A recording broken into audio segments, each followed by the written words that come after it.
ज्यादा दिन नहीं बीते हैं जब बांग्लादेश की प्रधानमंत्री शेख हसीना ने अमेरिका को लेकर एक बड़ी बात कही थी। उन्होंने कहा था कि अमेरिका चाहे तो किसी भी देश की सत्ता पलट सकता है, खासकर मुस्लिम देशों की। ये कोई पहला मौका नहीं है जब अमेरिका को इस तरह खरी खोटी सुननी पड़ी है। अमेरिका के बारे में कहा जाता है कि भले ही दुनिया के किसी भी कोने में मुल्कों के बीच विवाद हो, हमेशा पीस मेकर बनकर बीच में कूदने को तैयार रहता है। लेकिन समझने वाली बात यह है कि अमेरिका को आखिर इतनी ताकत कहाँ से मिली कि वो चाहे तेल की लड़ाई हो, सरहदों की जंग हो, ट्रेड वॉर हो, हथियारों की हो या फिर किसी भी मुल्क का अंदरूनी मामला, अमेरिका हर जगह दखल देता दिख जाता है। अमेरिका के इसी वर्चस्व के खेल को समझने के लिए हमें इतिहास के पन्ने पलटने पड़ेंगे। आज की इस वीडियो में हम बहुत कुछ जानने वाले हैं, तो वीडियो को लाइक कर दो और चैनल पे नए हैं तो चैनल को सब्सक्राइब जरूर कर ले ताकि आपको इस वीडियोस मिलती रहे। हमें चलना होगा साल 1492 में, जहाँ इस कहानी की शुरुआत हुई। इटली का 41 साल का नौजवान क्रिस्टोफर कोलंबस 3 जहाजों के बेड़े के साथ सफर पर निकला। उसका मकसद था भारत की खोज, लेकिन ढूंढ निकला अमेरिका। वो अमेरिका को भारत समझ बैठा। इस तरह अमेरिका के स्थानीय लोगों को उसने नाम दिया रेड इंडियन। ये रेड इंडियंस अमेरिका के स्थानीय आदिवासी थे जो आज तक अमेरिका के मूल निवासी कहलाते हैं। इस बात से बेखबर उसने भारत नहीं बल्कि अमेरिका को ढूंढ निकाला है। कोलंबस यूरोप लौट गया। यूरोप में भारत की खोज की खबर आग की तरह फैल गई। कोलंबस मरते दम तक नहीं जान पाया कि उसने एक ऐसा देश ढूंढ निकाला है जो भविष्य की सबसे बड़ी ताकत बनकर उभरने वाला था।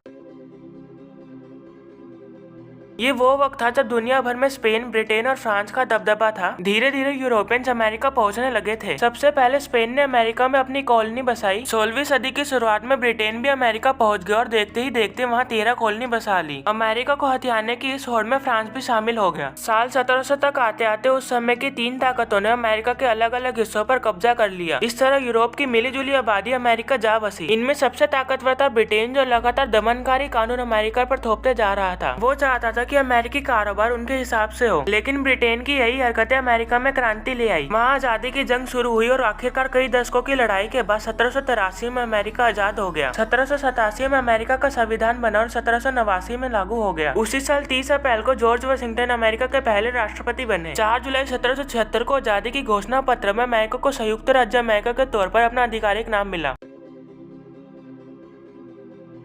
आजादी के बाद अमेरिका ने ठीक वही किया जो अमेरिका के साथ होता आ रहा था। उसने अपनी सीमाओं को विस्तार करना शुरू कर दिया। शुरुआत पश्चिमी सीमाओं से हुई। 1803 तक अमेरिका ने $1.5 करोड़ में फ्रांस से लुइसियाना खरीद लिया। इससे अमेरिका का कुल क्षेत्रफल 3 गुना तक बढ़ गया। अब अमेरिका का मैक्सिको के साथ युद्ध शुरू हुआ। 1849 में अमेरिका ने मैक्सिको को हराकर उस पर कब्जा कर लिया। मैक्सिको से कैलिफोर्निया और टेक्सास छीन लिए गए। अमेरिका धीरे धीरे ताकतवर होता जा रहा था। यही वजह रही कि छोटे छोटे प्रांतों ने अमेरिका के साथ जुड़ना पसंद किया। इनमें इलिनोइस और फ्लोरिडा जैसे नाम शामिल थे। जो प्रांत अमेरिका के साथ जुड़ना पसंद नहीं करते थे, वहाँ वो अपनी सेना भेजकर उस पर कब्जा कर लेता था। इसका उदाहरण कैलिफोर्निया नरसंहार है, जहाँ अमेरिका सरकार के इशारे पर हजारों लोगों को मार डाला गया। वजह सिर्फ इतनी थी कि उन्होंने अमेरिका के सामने घुटने नहीं टेके थे। अमेरिका ने 1867 में रूस से $72 लाख में अलास्का भी खरीद लिया। उसके बाद किंगडम ऑफ हवाई और प्यूर्टो रिको और गुआम पर कब्जा कर लिया। आगे चलकर उसने स्पेन को $2 देके फिलीपींस खरीद लिया। लेकिन 1946 में फिलीपींस को अमेरिका से आजादी मिल गई। ये अमेरिका की आक्रामक विस्तारवादी नीति ही थी कि 13 राज्य वाला मुल्क 50 राज्य में तब्दील हो चुका था।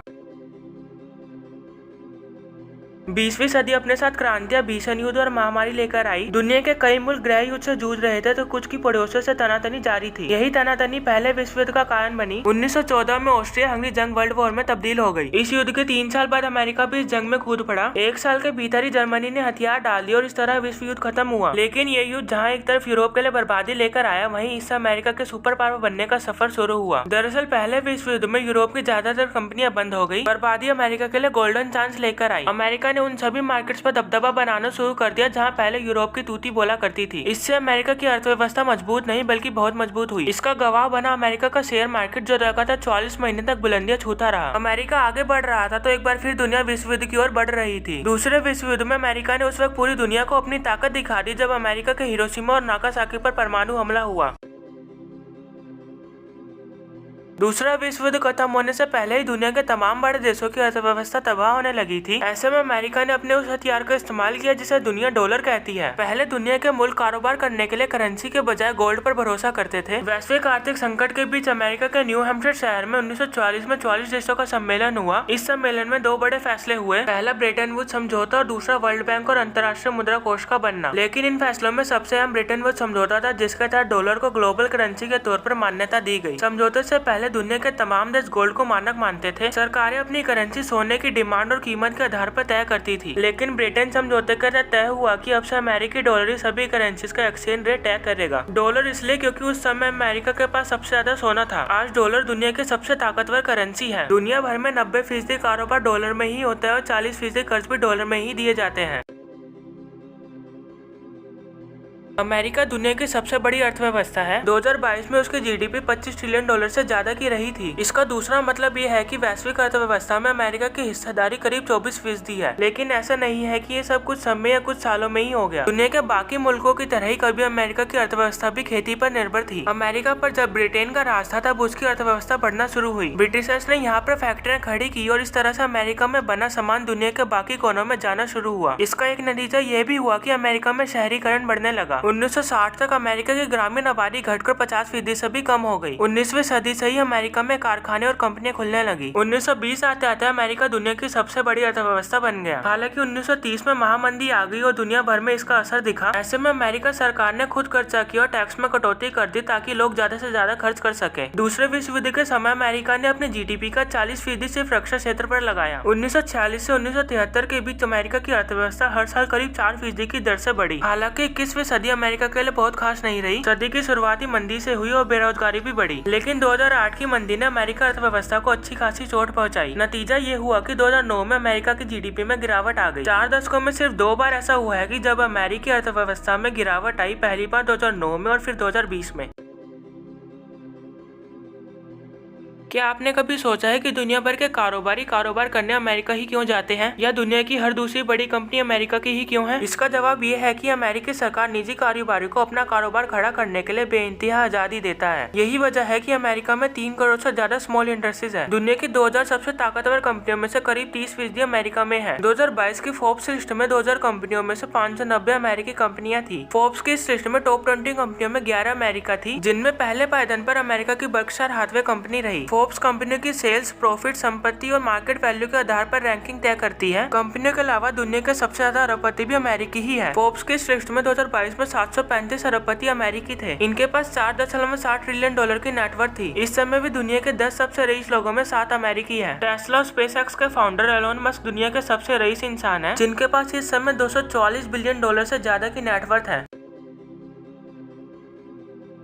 दुनिया के सबसे सफल कारोबारी को इतिहास खंगालेंगे तो पता चलेगा कि हर 10 में से 7 कारोबारी मूल रूप से अमेरिकी नागरिक रहे हैं। जर्मनी का एक शख्स अमेरिका पहुंचता है और वहाँ मिले मोगों को बनाते हुए शोहरत कमाता है और दुनिया उसे अल्बर्ट आइंस्टाइन के नाम से जानती है। दक्षिण अफ्रीका के कारोबारी कारोबार करने अमेरिका जाता है और टेस्ला जैसी कंपनी खड़ी कर देता है। एलोन मस्क को द एलोन मस्क बनाने में अमेरिका की बड़ी भूमिका रही है। कहा जाए तो एलोन मस्क जैसे कारोबारी बनाने की क्षमता अमेरिका ही रखता है। अमेरिका टैलेंट को वो मौके देता है जो शायद दुनिया का कोई और देश नहीं दे सकता है। यही वजह है कि अमेरिका टेक्नोलॉजी के मामले में दुनिया के किसी भी देश से बहुत आगे है। दुनिया की लगभग हर बड़ी कंपनी का हेडक्वार्टर अमेरिका में ही है। सबसे बड़ी स्पेस एजेंसी नासा भी अमेरिका में ही है। सत्य नंडेला, सुंदर पिचाई और इंदिरा नूई जैसे भारतीय आज अमेरिकी कंपनियों में शीर्ष पदों पर है। एल्बर्ट आइंस्टाइन जर्मनी के थे, लेकिन अमेरिका पहुंचने के बाद ही उन्हें पूरी दुनिया में पहचान मिली। एलोन मस्क दक्षिण अफ्रीकी है, लेकिन अमेरिका जाने के बाद ही उन्हें लोकप्रियता मिली। कमला हैरिस ने अमेरिका के उपराष्ट्रपति पद तक पहुंचकर इतिहास ही रच दिया।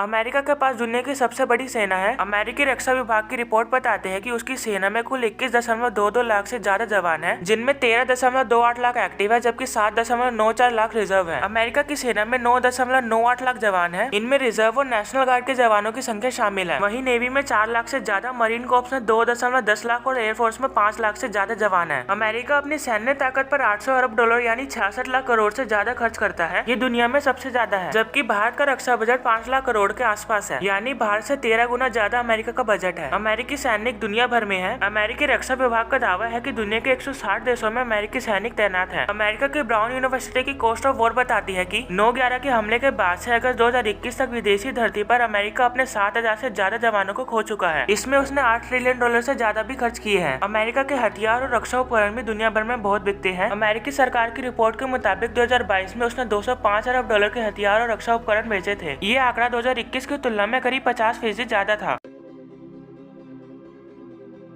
किसी देश की अर्थव्यवस्था को चोट पहुंचाने के लिए उस पर आर्थिक प्रतिबंध लगाना सबसे आसान रास्ता है। अमेरिका समय समय पर इस ब्रह्मास्त्र का इस्तेमाल करता आया है। यूँ तो आर्थिक प्रतिबंधन कोई भी देश किसी भी देश पर लगा सकता है, लेकिन अमेरिका के लगाए आर्थिक प्रतिबंधों की गूंज देर तक रहती है। अमेरिकी सरकार के मुताबिक इस समय भी दुनिया के 23 मुल्कों पर अमेरिका ने आर्थिक प्रतिबंध लगा रखे हैं। सबसे ताकतवर आर्थिक प्रतिबंधों में से एक है स्विफ्ट बैंक। अमेरिका ने पिछले साल रूस को इस सिस्टम से बाहर कर दिया था। स्विफ्ट एक तरह की मैसेजिंग सर्विस है। 200 देशों में 11,000 से ज्यादा संस्थाएं इसका इस्तेमाल करती हैं। ये इसलिए सबसे ताकतवर है क्योंकि विदेशी बैंक इसी के जरिए अपने कारोबार करते हैं। इसके अलावा अमेरिका चाहे तो किसी भी देश को डॉलर में कारोबार करने से भी रोक सकता है। इसका असर सिर्फ उस देश पर ही नहीं पड़ता बल्कि उसके साथ कारोबार करने वाले देशों पर भी पड़ता है, क्योंकि प्रतिबंध लगे देश से डॉलर में कारोबार करने पर अमेरिका उस देश पर जुर्माना लगा सकता है। लेकिन सवाल उठता है कि अमेरिका की ओर से लगाए गए प्रतिबंधों को बाकी के देश फॉलो क्यों करते हैं। इसका जवाब है कि दुनिया के ज्यादातर मुल्क अमेरिका पर काफी हद तक निर्भर हैं। इसकी 4 वजहें हैं। पहली, दुनिया के ज्यादातर देश अमेरिका के साथ कारोबार करते हैं। दूसरी वजह है तेल, क्योंकि सऊदी अरब, कुवैत और यूएई तीनों ही अमेरिका के खासम खास हैं। यही 3 देश सबसे ज्यादा तेल बेचते हैं। इन्हीं तीनों देशों को अमेरिका का संरक्षण मिला हुआ है। अगर कोई अमेरिका से पंगा लेता है तो वो इन 3 देशों को तेल बेचने से रोक सकता है। तीसरी वजह है वर्ल्ड बैंक और IMF। इन दोनों संगठनों पर अमेरिका का दबदबा है और दुनिया के ज्यादातर देशों को कर्ज भी वर्ल्ड बैंक और IMF से ही मिलता है। चौथी वजह है नाटो, जिसके जरिए अमेरिका ने यूरोपीय देशों में अपनी सेना तैनात कर दी है। एक तरह से नाटो के जरिए अमेरिका उन देशों को सुरक्षा भी दे रहा है। यही वजह है कि अमेरिका के प्रतिबंधों को दुनिया के बाकी देशों के लिए मानना मजबूरी की तरह ही हो जाता है। प्रथम विश्व युद्ध खत्म होने के बाद सोवियत संघ की स्थापना हुई। यहीं से शुरू हुआ कोल्ड वॉर, जो एक तरह से पूंजीवाद और साम्यवाद के बीच आदर्शों की जंग थी। इस बीच पूरी दुनिया धीरे धीरे 2 हिस्सों में बंटती गई। एक तरफ अमेरिका था तो दूसरी तरफ सोवियत संघ। अमेरिका ने सोवियत संघ में शामिल देशों की सरकारों के तख्ता पलट का काम शुरू कर दिया। इसके लिए अमेरिका ने साम दाम दंड भेद की नीति अपनाई। कहीं विपक्षी दलों का समर्थन करके तो कहीं आतंकी गुटों की फंडिंग तक करके उसने देशों में बगावत करवानी शुरू कर दी। उस पर कुछ देशों के राष्ट्रीय प्रमुखों का कत्ल करवाकर वहाँ पर अराजकता फैलाने का भी आरोप लगा। कोल्ड वॉर के दौरान अमेरिका ने अपनी मिलिट्री पर बेहिसाब खर्च किया। अमेरिका ने Bolivia, Afghanistan, Chile, Argentina, Iran, Congo और ब्राजील जैसे देशों के आंतरिक मामलों में दखल अंदाजी की। एक तरफ मिडिल ईस्ट में डेमोक्रेसी के नाम पर युद्धों को जस्टिफाई करता रहा, दूसरी तरफ लैटिन अमेरिका में तानाशाहों की मदद से लोकतांत्रिक सरकारों को उखाड़ फेंकता रहा। कोल्ड वॉर 1990 तक चला। इसके बाद 1991 में सोवियत संघ बिखरा और पूरी दुनिया में सिर्फ एक ही सुपर पावर रहा, जो था अमेरिका। गुलामी के जंजीरों से सुपर पावर बनने के सफर तक पहुंचा अमेरिका ने फिर पीछे पलटकर नहीं देखा। आज के दौर में चीन और रूस जैसे देश बेशक अमेरिका के लिए चुनौती बने हुए हैं, लेकिन सुपर पावर बनने की होड़ में अमेरिका के आगे वो कहीं नहीं टिकते। अमेरिका के लगभग 500 सालों के इतिहास में आज वह जिस मुकाम पर है उसे वहां से हटाना नामुमकिन सा लगता है। 193 देशों के बीच दुनिया की अगुवाई करता दिखता है। अमेरिका अभी भी दुनिया का नक्शा बदलने का मादा रखता है। आपको ये वीडियो कैसी लगी और आपको किस देश के बारे में और जानना है, आप कमेंट करके बता सकते हैं।